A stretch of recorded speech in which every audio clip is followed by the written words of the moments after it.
Hello दोस्तों, इडुटेरिया का set number 12 देखते हैं। ठीक है, सेट नंबर 12 देखते हैं। आइए, पहला क्वेश्चन है टीचर वाला। टीचर का वैकेंसी इंपॉर्टेंट क्वेश्चन है इडुटेरिया का सेट 12 का। ओके, संथाल विद्रोह को किस अन्य नाम से जाना जाता है? संथाल विद्रोह को जो है हूल विद्रोह के नाम से जाना जाता है। ये कब हुआ था संथाल विद्रोह? 1855 से 1856 ईस्वी में संथाल विद्रोह को हूल विद्रोह के नाम से जाना जाता है। लाइक एंड सब्सक्राइब करें दोस्तों, ताकि आगे का सेट आपको मिलता रहे। बक्सर के युद्ध के समय बंगाल का नवाब कौन था? तो बक्सर के युद्ध के समय बंगाल का नवाब मीर जाफर था। मीर जाफर। बक्सर युद्ध कब हुआ था? 22 अक्टूबर 1764 में। बक्सर के युद्ध के समय बंगाल का नवाब कौन था? मीर जाफर। और कब हुआ था बक्सर का युद्ध? तो 1764 में। सत्यशोधक समाज की स्थापना कब हुई? सत्यशोधक समाज की स्थापना कब हुई? 1873 में। 1873 में सत्यशोधक समाज की स्थापना कब हुई? तो 1873 में। इंडियन अनरेस्ट नामक पुस्तक की रचना किसके द्वारा की गई? इंडियन अनरेस्ट नामक पुस्तक वैलेंटाइन चिरोल के द्वारा। वैलेंटाइन चिरोल के द्वारा। गीता रहस्य नामक ग्रंथ के लेखक कौन थे? तो बाल गंगाधर तिलक। गीता रहस्य नामक ग्रंथ के लेखक बाल गंगाधर तिलक थे। किसने सर्वप्रथम भारत में प्रथम सामुद्रिक व्यापार केंद्र स्थापित किया था? किसने सर्वप्रथम भारत में प्रथम सामुद्रिक व्यापारिक केंद्र स्थापित किया? पुर्तगाली ने। भारतीय राष्ट्रीय कांग्रेस के किस अधिवेशन में पहली बार एक महिला को अध्यक्ष चुना गया? भारतीय राष्ट्रीय कांग्रेस की किस अधिवेशन में पहली बार एक महिला का अध्यक्ष चुना गया? तो 1917 के कलकत्ता अधिवेशन में। भारतीय राष्ट्रीय कांग्रेस के किस अधिवेशन में पहली बार एक महिला को अध्यक्ष चुना गया? तो 1917 के कलकत्ता अधिवेशन में। परमहंस मंडली की स्थापना किसके द्वारा किया गया? तो परमहंस मंडली की स्थापना दादोबा पांडुरंग के द्वारा किया गया। कब किया गया? 1849 में। परमहंस मंडली का दादोबा पांडुरंग। 1938 में भारतीय राष्ट्रीय कांग्रेस के हरिपुरा अधिवेशन की अध्यक्षता किसने की? सुभाष चंद्र बोस ने। 1938 ईस्वी में भारतीय राष्ट्रीय कांग्रेस के हरिपुरा अधिवेशन की अध्यक्षता सुभाष चंद्र बोस ने की। ठीक है, सुभाष चंद्र बोस ने। हरिपुरा अधिवेशन कब हुआ था? 1938 में। निम्न में से किसके द्वारा जैन साहित्य कल्पसूत्र लिखा गया? तो भद्रबाहु। जैन साहित्य था कल्पसूत्र, जो किसके द्वारा लिखा गया? भद्रबाहु। सिकंदर के द्वारा भारत विजय का अभियान किस वर्ष किया गया? तो 326 ईसा पूर्व में। 326 ईसा पूर्व में सिकंदर के द्वारा भारत विजय का अभियान 326 ईसा पूर्व। 26। उत्तर वैदिक काल में कर संग्रह किसके द्वारा किया जाता है?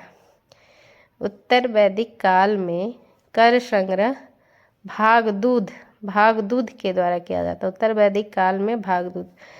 निम्न में से किसने बंगाल में द्वैध शासन प्रणाली ड्यूअल गवर्नमेंट को समाप्त किया? किसने समाप्त किया? तो वारेन हेस्टिंग्स ने। द्वैध शासन प्रणाली को किसने समाप्त किया? तो वारेन हेस्टिंग्स ने। द्वैध शासन प्रणाली को समाप्त किसने किया? वारेन हेस्टिंग्स ने। हरिजन सेवक संघ के प्रथम अध्यक्ष कौन थे? हरिजन सेवक संघ के प्रथम अध्यक्ष घनश्याम दास बिलरा थे। हरिजन सेवक संघ के प्रथम अध्यक्ष पूछा जा रहा है तो घनश्याम दास बिलरा। हरिजन सेवक संघ के प्रथम अध्यक्ष घनश्याम दास बिलरा। निम्न में से किसने 1921 में अवध प्रांत में हुए एका आंदोलन का नेतृत्व किया? तो मदारी पासी। मदारी पासी ने। एका आंदोलन का नेतृत्व किसने किया? मदारी पासी। तिलक स्वराज फंड की स्थापना निम्न में से किस आंदोलन के दौरान की गई? तिलक स्वराज फंड की स्थापना निम्न में से किस आंदोलन के दौरान की गई? तो असहयोग आंदोलन के दौरान। तिलक स्वराज फंड की स्थापना असहयोग आंदोलन कब हुआ था? 1 अगस्त 1920। तिलक स्वराज फंड की स्थापना किस आंदोलन के दौरान की गई थी? असहयोग आंदोलन, जो कि कब हुआ था? 1 अगस्त 1920 में असहयोग आंदोलन। ठीक है। निम्न में से किस अधिनियम में भारतीय ईसाइयों तथा आंग्ल भारतीय के प्रतिनिधित्व के लिए पृथक निर्वाचक मंडल बनाए जाने का प्रावधान किया गया था? किस अधिनियम में? तो भारत शासन अधिनियम 1919 में। भारत शासन अधिनियम 1919 में। अभिनव भारत के किस सदस्य को बम बनाने की कला सिखाने के लिए पेरिस भेजा गया था? अभिनव भारत के किस सदस्य को? तो पीएन बापट को। बम बनाने की कला सीखने के लिए पेरिस किसको भेजा गया? तो पीएन बापट को। Paris PN Bapat. किस समिति का गठन देशी रियासत के लिए किया गया? निम्न में से किस समिति का गठन देशी रियासत के लिए किया गया? तो बाटलर समिति का। किस समिति का गठन देशी रियासत के लिए किया गया? तो बाटलर समिति 1927। महात्मा गांधी द्वारा भारत में पहला आमरण अनशन प्रारंभ किया गया सांप्रदायिक निर्णय के विरुद्ध। पहला हुआ था सांप्रदायिक निर्णय के विरुद्ध। राजा महेंद्र प्रताप ने किस वर्ष काबुल अफगानिस्तान में भारत की प्रथम सरकार का गठन किया गया था? राजा 1915 में काबुल अफगानिस्तान में भारत की प्रथम सरकार का गठन किया गया था 1915। कल्हन की पुस्तक का नाम क्या है? कल्हन की पुस्तक का नाम राजतरंगिणी है। मेगास्थनीज का होगा इंडिका और कल्हन की पुस्तक का नाम राजतरंगिणी है।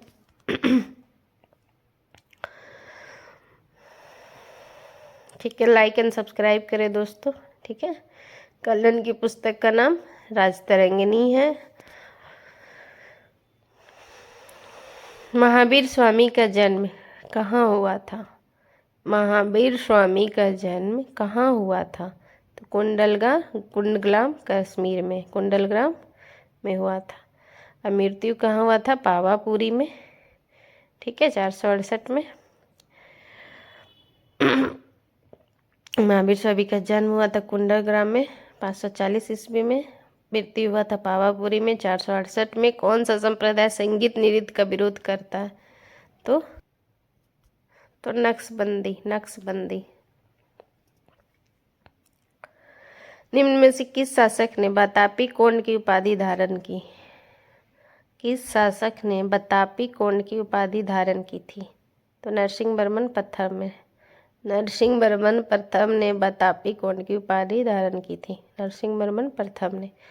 शिवाजी और कछवाहा राजा जयसिंह के बीच पुरंदर की संधि कब हुई? पुरंदर की संधि कब हुई? देखिए 65 में तो हुई, ये याद है। तो 22 जून 1665 को। कब हुई? तो 22 जून को, जुलाई नहीं, 22 जून को। ठीक है, 22 जून 1665 को क्या हुआ था? पुरंदर की संधि 22 जून। और किसके किसके बीच हुआ? तो शिवाजी और कछवाहा राजा जयसिंह के बीच। किस मुगल सम्राट ने स्वयं अपनी आत्मकथा लिखी थी? निम्न में से बाबर और जहांगीर। बाबर और जहांगीर ने जो है अपनी स्वयं आत्मकथा लिखी थी। बाबर और जहांगीर ने। किस शासक ने गुलरुखी नाम से कविताओं की रचना की? किस शासक ने गुलरुखी नाम से कविताओं की रचना की? सिकंदर लोदी ने। गुलरुखी नाम से कविताओं की रचना सिकंदर लोदी ने की है। मिलान करें। हड़प्पा किस नदी के किनारे है? तो रावी। हड़प्पा रावी। फिर हो जाएगा मोहनजोदड़ो, नहीं सॉरी, बनवाली क्या हो जाएगा? मोहनजोदड़ो सिंध हो गया। तो सी का याद रखिए 1। हाँ, लोथल होता है भोगवा, तो बनावली रंगोई हो जाएगा। हड़प्पा राबी बनावली हो जाएगा रंगोई, मोहनजोदड़ो सिंध लोथल भोगवा। तो इसका आंसर क्या हो जाएगा? बी। 3 4 1 2। हड़प्पा राबी बनावली रंगोई मोहनजोदड़ो सिंध। आर्यों के संबंध में कौन सा कथन गलत है? आर्यों का मुख्य व्यवसाय कृषि था, ये गलत है, कृषि नहीं था। आर्यों का मुख्य व्यवसाय कृषि नहीं था। पंचेश्वर परियोजना किन 2 देशों की संयुक्त परियोजना है? पंचेश्वर परियोजना किन 2 देशों की? तो भारत और नेपाल की संयुक्त परियोजना है पंचेश्वर, भारत नेपाल। रेणुका झील जो भारत में रामसर आर्द्रभूमि क्षेत्र के अंतर्गत आता है, का संबंध है हिमाचल प्रदेश। रेणुका झील जो भारत में रामसर आर्द्रभूमि क्षेत्र के अंतर्गत आता है, कहाँ है? हिमाचल प्रदेश ने। निम्न में किस ट्रॉफी का संबंध फुटबॉल खेल से नहीं है? किस ट्रॉफी का संबंध फुटबॉल खेल से नहीं है? तो मेयर्स कप का नहीं है। फुटबॉल से ये मुक्केबाजी है, मेयर्स कप मुक्केबाजी से। ओलंपिक ध्वज का सर्वप्रथम किस वर्ष फहराया गया? ओलंपिक फ्लैग को सर्वप्रथम किस वर्ष फहराया गया? तो 1920। ओलंपिक ध्वज को सर्वप्रथम किस वर्ष फहराया गया? तो 1920 ईस्वी में। कांगेर घाटी राष्ट्रीय उद्यान किस राज्य में है? कांगेर छत्तीसगढ़ में। कांगेर घाटी राष्ट्रीय उद्यान छत्तीसगढ़ में। कांगेर छत्तीसगढ़ में। विश्व वानिकी दिवस किस तिथि को मनाया जाता है? विश्व वानिकी दिवस प्रतिवर्ष 21 मार्च को मनाया जाता है। विश्व वानिकी दिवस 21 मार्च को। किसी विषय को सीखने का मतलब है उसकी डैश को सीखना एवं उसकी डैश को सीखना। किसी विषय को सीखने का मतलब है उसकी अवधारणाओं को सीखना और उसकी विषय वस्तु को सीखना। ठीक है, बी हो जाएगा इसका आंसर। बच्चे अपनी मातृभाषा का प्रयोग करते हुए हिंदी भाषा की कक्षा में अपनी बात कहते हैं। यह बात डैश है, क्या है? अनुचित है, स्वाभाविक है, निंदनीय, विचारणीय। तो स्वाभाविक है। यह बात क्या है? स्वाभाविक है। बच्चे की लेखन क्षमता का आकलन करते समय आप सर्वाधिक महत्वपूर्ण किसे मानते हैं? शुद्ध वर्तनी, विचार तत्व, सुंदर लेखन, व्याकरणिक ज्ञान। तो विचार तत्व। सुंदर लेखन का जो विचार आएगा वही ना लिखेगा, तो विचार तत्व। बच्चे को लिखना सिखाने के लिए सबसे अधिक महत्वपूर्ण क्या है? सुंदर लेखन, वर्तनी की शुद्धता नहीं, विचारों की अभिव्यक्ति। अभी हम लोग पढ़े विचार तत्व, तो विचारों की अभिव्यक्ति। 41। भारत का पहला निजी रूप से विकसित रॉकेट नवंबर 2022 में लॉन्च किया गया, जिसका नाम क्या है? विक्रम एस। विक्रम एस भारत का पहला निजी रूप से विकसित रॉकेट नवंबर 2022 में लॉन्च किया गया, जिसका नाम है विक्रम एस। निम्न में से किसके अध्ययन हेतु चीन द्वारा पहला अंतरिक्ष आधारित टेलीस्कोप कुआफू फर्स्ट लॉन्च किया? कुआफू फर्स्ट, तो सूर्य के। कुआफू फर्स्ट लॉन्च किया सूर्य के अध्ययन के लिए। गरुड़ सेवन युद्धाभ्यास किस निम्न में से कौन सा युद्धाभ्यास है? गरुड़ सेवन युद्धाभ्यास निम्नलिखित में से भारत फ्रांस वायुसेना अभ्यास। भारत फ्रांस का तो है, लेकिन वायुसेना है, थल नहीं वायु है। हाल ही में की गई नियुक्तियों में निम्न में से कौन सा सही नहीं है? सब्सक्राइब करें दोस्तों, लाइक एंड सब्सक्राइब करें। हाल ही में की गई नियुक्तियों में निम्न में कौन सही सुमेलित नहीं है? कौन सा नहीं है? तो इसमें से कोई नहीं, यानी कि सब सही है। गिरिधर अरमाने रक्षा सचिव, DK अश्वनी UNHRC, अरुण गोयल भारत के चुनाव आयोग, ये सब सही है। फीफा अंडर 17 महिला विश्व कप के संबंध में कौन सा कथन सही है? फीफा में, तो इसका क्या आंसर हो जाएगा? फीफा अंडर-17 में 11 से 30 अक्टूबर 2022 तक का आयोजन भारत में किया गया। 1 और 2 होगा, भारत 3 राज्य गोवा महाराष्ट्र, 1 और 3 हो जाएगा। भ्रूण किस में पाया जाता है? भ्रूण किस में पाया जाता है? बीज में। भ्रूण जो है बीज में पाया जाता है। भ्रूण किस में पाया जाता है? बीज में। प्रोटीन संश्लेषण की प्रक्रिया में mRNA का क्या कार्य है? प्रोटीन संश्लेषण की प्रक्रिया में mRNA का क्या कार्य है? प्रोटीन के संश्लेषण के लिए एक टेम्पलेट के रूप में कार्य करना। निम्न में कौन सा वायरस की विशेषता नहीं है? सेलुलर रचना नहीं है। वायरस की विशेषता नहीं है, सेलुलर रचना। जनसंख्या में आनुवंशिक भिन्नता अंतिम स्रोत क्या है? जनसंख्या में आनुवंशिक भिन्नता का अंतिम स्रोत उत्परिवर्तन है। उत्परिवर्तन। थायराइड ग्रंथि में विकृति किसकी कमी के कारण होती है? थायराइड ग्रंथि में विकृति आयोडीन की कमी के कारण होता है। इंसुलिन है। इंसुलिन क्या है? तो प्रोटीन है। इंसुलिन क्या है? एक प्रोटीन है। इंसुलिन क्या है? एक प्रोटीन है। ठीक है। मांसपेशियों में दर्द के उपचार में उपयोग किए जाने वाला विकिरण है। मांसपेशी में दर्द के उपचार के लिए उपयोग किया जाने वाला इंफ्रारेड है। दर्द मांसपेशी में अगर दर्द होता है तो इंफ्रारेड से ठीक किया जाता है। दर्द के उपचार के लिए उपयोग किया जाने वाला इंफ्रारेड। ओंकोजीन संबंधित है। ओंकोजीन किससे संबंधित है? तो कर्क रोग से। ओंकोजीन किससे संबंधित है? कर्क रोग से। यूकेरियोटिक कोशिका में हानिकारक पदार्थ को डिटॉक्स करने के लिए कौन सी अंग उत्तरदायी है? यूकेरियोटिक कोशिका में हानिकारक पदार्थ को डिटॉक्स करने के लिए कौन सा उत्तरदायी है? तो पैराक्सीसोम। पैराक्सीसोम।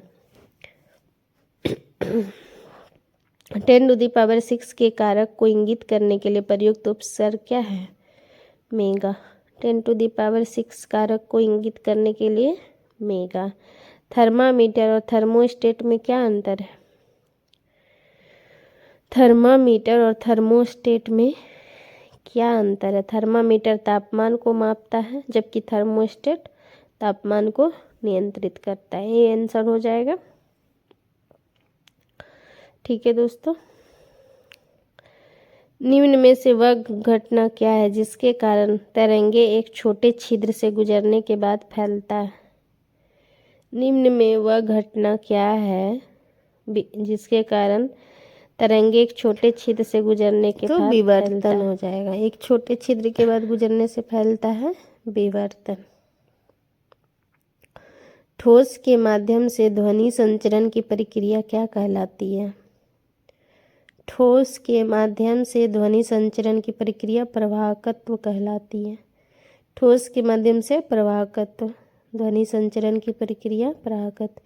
कौन अनुचुंबकीय पदार्थ है? तो एल्युमिनियम। एल्युमिनियम क्या है? अनुचुंबकीय पदार्थ।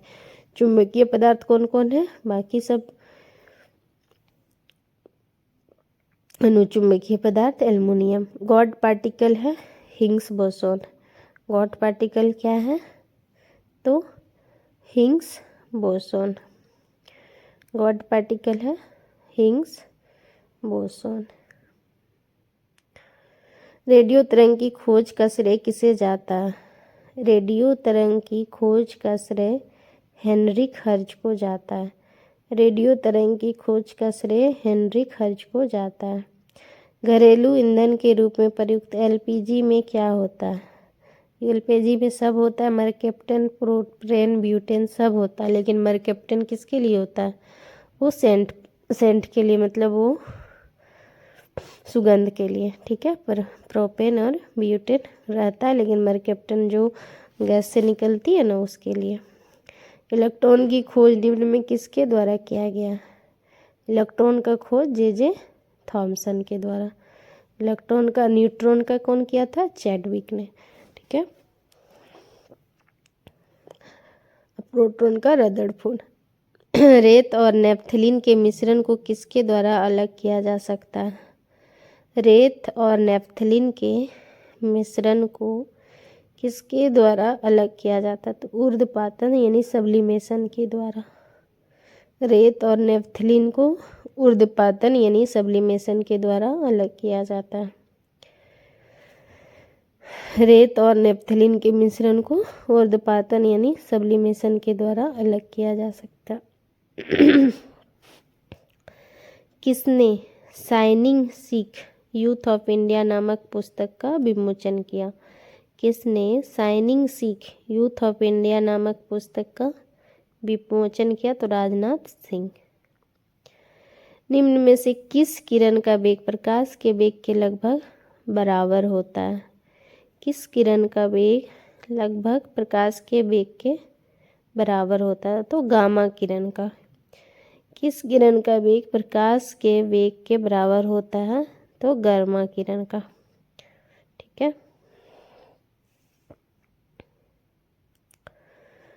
किस किरण का वेग प्रकाश के वेग के बराबर होता है? तो गामा किरण का।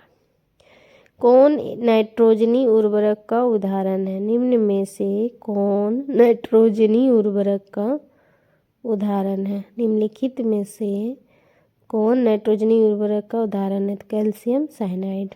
कैल्शियम साइनाइड जो है नाइट्रोजनी उर्वरक का उदाहरण है। नाइट्रिक अम्ल के उपयोग के संबंध में कौन सा कथन सत्य है? नाइट्रिक अम्ल के उपयोग में सब हो जाएगा। सोना, सिल्वर, डायनामाइट, उर्वरक सब में नाइट्रिक अम्ल के उपयोग में सब का उपयोग होता है। ऑक्सीजन अनुपस्थित होता है केरोसिन में। ऑक्सीजन किस में अनुपस्थित होता है? केरोसिन में। इसी में मिट्टी का तेल हो गया, सोडियम, पोटासियम, ये सबको केरोसिन के तेल में ही रखा जाता है क्योंकि वहाँ पे ऑक्सीजन नहीं होता। पेट्रोल में निम्न में से क्या मिलाने से इंजन की ऑक्टेन संख्या बढ़ाई जा सकती है? पेट्रोल में टेट्राइथाइल मिलाने से उसकी ऑक्टेन संख्या बढ़ाई जा सकती है। ठीक है, पेट्रोल में टेट्राइथाइल। पंचायती राज व्यवस्था के अंतर्गत किसका निर्माण किया जाता है? पंचायती राज व्यवस्था के अंतर्गत किसका निर्माण किया जाता है? तो सभी का, पंचायत समिति, ग्राम समिति, जिला परिषद, सबका। राज्य के नीति निर्देशक तत्व को भारतीय संविधान में शामिल किए जाने का उद्देश्य है? तो सामाजिक और आर्थिक प्रजातंत्र को स्थापित करना। राज्य के नीति निर्देशक हो गया। यदि किसी वस्तु की मात्रा को बदल दिया जाए तो उसमें क्या नहीं परिवर्तित होगा?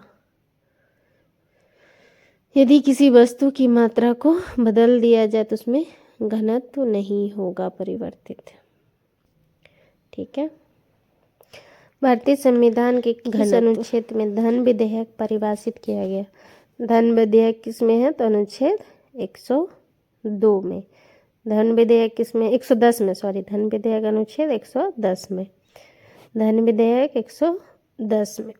वित्त विधेयक होगा 112। ठीक है। धन विधेयक 110। संसद के 2 सत्रों के बीच की अधिकतम अंतराल हो सकता है 6 महीने का। संसद के 2 सत्रों के बीच अधिकतम अंतराल 6 महीने। निम्न में से किसे संविधान सभा का संवैधानिक सलाहकार नियुक्त किया गया? किसे संविधान सभा का संवैधानिक सलाहकार? BN राव को।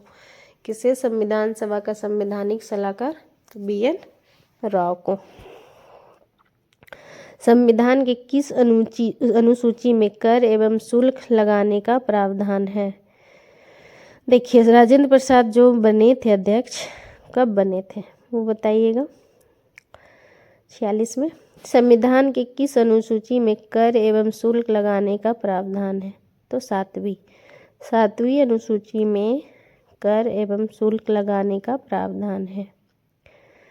104 संविधान संशोधन के तहत निम्न में से कौन वर्ग समूह जोड़ा है? निम्न में से कौन वर्ग समूह जोड़ा है 104 संविधान संशोधन के तहत? तो अनुसूचित जाति और जनजाति दोनों। 104 संविधान संशोधन के तहत दोनों जोड़ा गया। शिक्षा का अधिकार मौलिक अधिकार अंतिम रूप से कब बना? शिक्षा का अधिकार मौलिक अधिकार अंतिम रूप से 2010 में बना। शिक्षा का अधिकार मौलिक अधिकार अंतिम रूप से 2010 में। निम्न में से किस संविधान संशोधन द्वारा संसद को यह अधिकार दिया गया है कि संविधान के किसी भी हिस्से का संशोधन कर सकती है? यह अधिकार दिया गया है कि वह संविधान के किसी भी संशोधन कर सकती। 24वां संविधान संशोधन किसी भी हिस्से का संशोधन कर सकती है। 24वां संविधान संशोधन। भारत में पहली पंचवर्षीय योजना का आधार हेराल्ड डोमर पे था। हेराल्ड डोमर मॉडल पे था। ठीक है, पहली किस पे है? हेराल्ड डोमर मॉडल पे। पहली पंचवर्षीय योजना कब हुई थी? 1951 से 56 में। बैंक दर का आशय क्या है?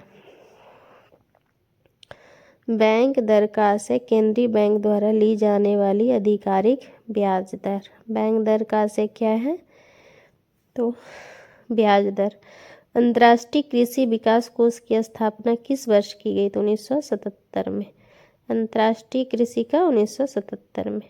केंद्रीय बजट 2023 में घोषित पीएम विकास योजना के लाभार्थी कौन है? पीएम विकास योजना के लाभार्थी कारीगर। गरीबी में कमी और विकास सुविधा PRAFT किस संस्थान का एक प्रभाग है? गरीबी में कमी और विकास सुविधा तो अंतर्राष्ट्रीय मुद्रा कोष का एक प्रभाग है। गरीबी में कमी और विकास IMF का। निम्न में से सबसे पहले पनबिजली शक्ति केंद्र भारत में कहाँ प्रारंभ हुआ? तो पनबिजली जो है शिवसमुद्रम में प्रारंभ हुआ। शिवसमुद्रम कहाँ है? तो कर्नाटक में। सबसे पहले भारत में सर्वाधिक कोयला उत्पादन अग्रणी 3 राज्य सर्वाधिक कौन कौन है? सर्वाधिक कोयला में देखिए सबसे ज़्यादा कहाँ होता है कोयला? छत्तीसगढ़ में, फिर झारखंड में, फिर उड़ीसा में। सबसे ज़्यादा कहाँ होता है? छत्तीसगढ़, फिर झारखंड, फिर उड़ीसा। छत्तीसगढ़, फिर झारखंड, फिर उड़ीसा।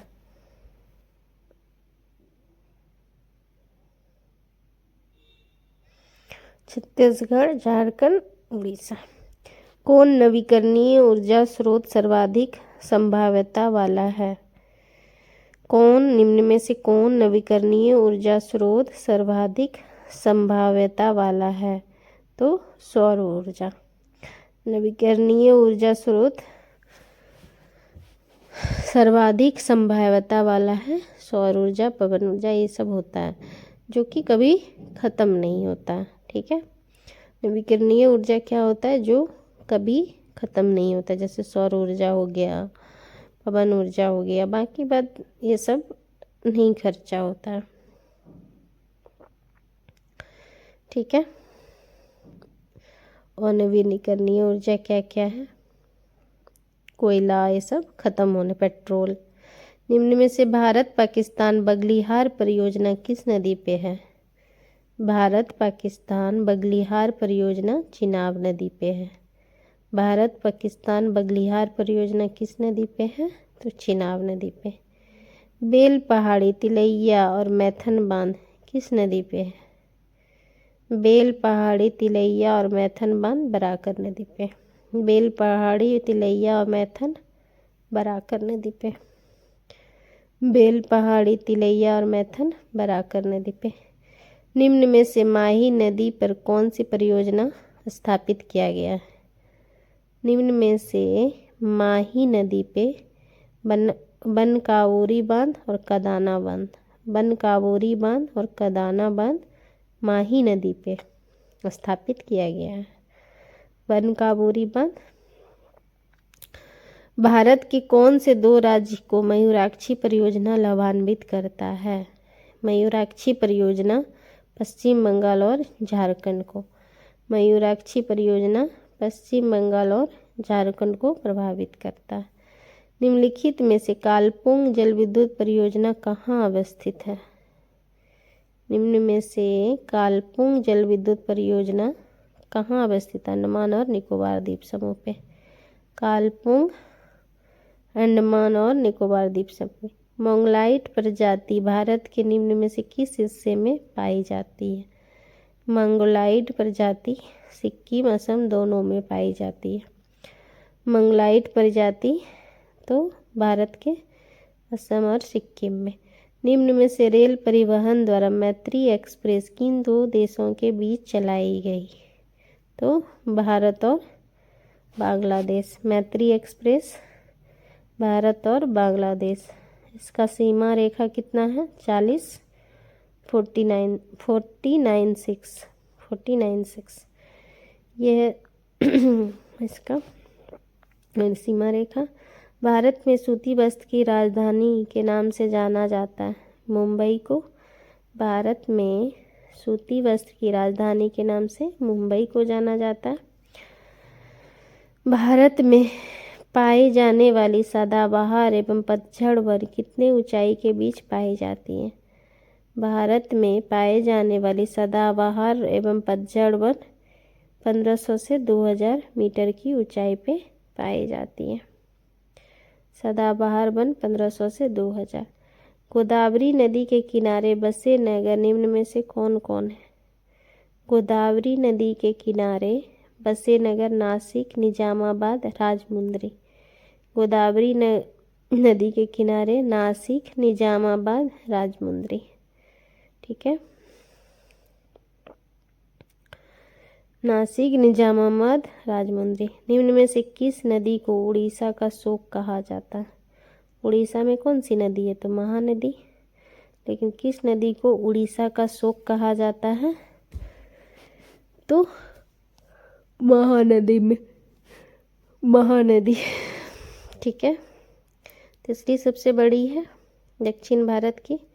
निम्न में से किस नदी को उड़ीसा का शोक कहा जाता है? ठीक है, महानदी को। विश्व का सर्वोच्च पर्वत शिखर माउंट एवरेस्ट हिमालय के किस भाग में? विश्व का सर्वोच्च पर्वत शिखर माउंट एवरेस्ट बृहद हिमालय के भाग में स्थित है।